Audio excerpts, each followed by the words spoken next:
Ladies and gentlemen, the very word secrecy is repugnant in a free and open society, and we are, as a people, inherently and historically opposed to secret societies, to secret oaths, and to secret proceedings. We decided long ago that the dangers of excessive and unwarranted concealment of pertinent facts far outweighed the dangers which are cited to justify it. Even today, there is little value in opposing the threat of a closed society by imitating its arbitrary restrictions. Even today, there is little value in ensuring the survival of our nation if our traditions do not survive with it.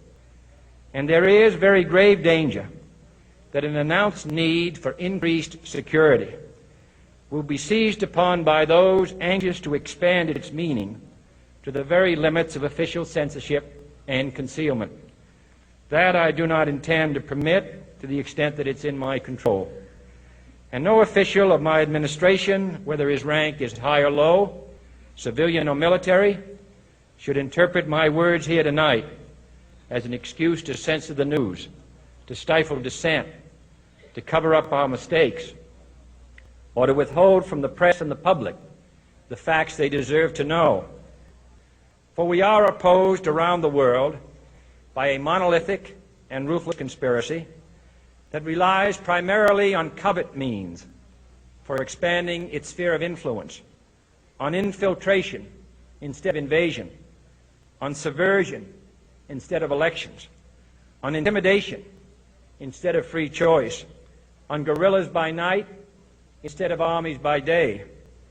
It is a system which has conscripted vast human and material resources into the building of a tightly knit, highly efficient machine that combines military, diplomatic, intelligence, economic, scientific, and political operations.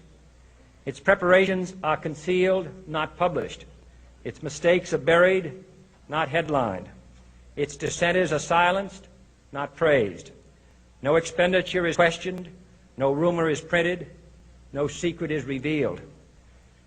No president should fear public scrutiny of his program, for from that scrutiny comes understanding, and from that understanding comes support or opposition, and both are necessary. I am not asking your newspapers to support an administration, but I am asking your help in the tremendous task of informing and alerting the American people. For I have complete confidence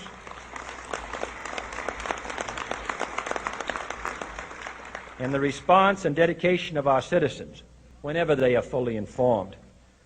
I not only could not stifle controversy among your readers, I welcome it. This administration intends to be candid about its errors. For as a wise man once said, an error doesn't become a mistake until you refuse to correct it. We intend to accept full responsibility for our errors, and we expect you to point them out when we miss them. Without debate, without criticism, no administration and no country can succeed, and no republic can survive. That is why the Athenian lawmaker Solon decreed it a crime for any citizen to shrink from controversy. And that is why our press was protected by the First Amendment, the only business in America specifically protected by the Constitution, not primarily to amuse and entertain, not to emphasize the trivial and the sentimental, not to simply give the public what it wants, but to inform, to arouse, to reflect, to state our dangers and our opportunities, to indicate our crises and our choices, to lead, mold, educate, and sometimes even anger public opinion. This means greater coverage and analysis of international news, for it is no longer far away